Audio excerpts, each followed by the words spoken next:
Là, on n'a que la feuille à ce stade-là, mais ça, c'est l'Achillea millefeuille. Achillea millefolium.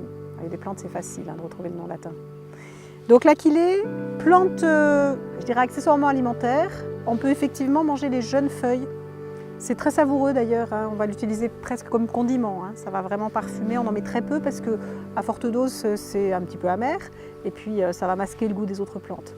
Donc on en met un petit peu dans les salades par exemple, hachées finement et très jeunes feuilles. Là celle-ci est déjà un peu trop vieille.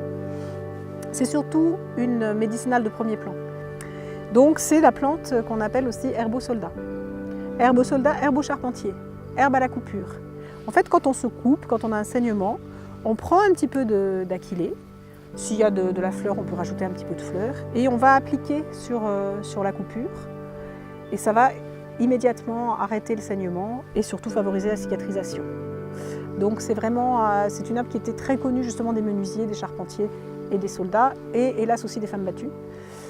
Ça c'est sa première, on va dire sa première grande indication à tout ce qui est cicatrisation.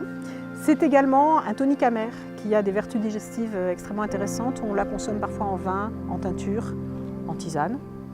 Et elle a également des propriétés anti-allergiques qu'on va retrouver essentiellement dans l'huile, hein, dans l'huile essentielle de distillation, qui va être riche en camazulène, qui est un composé bleuté, composé qui va être créé par la distillation, qui n'existe pas dans la plante fraîche.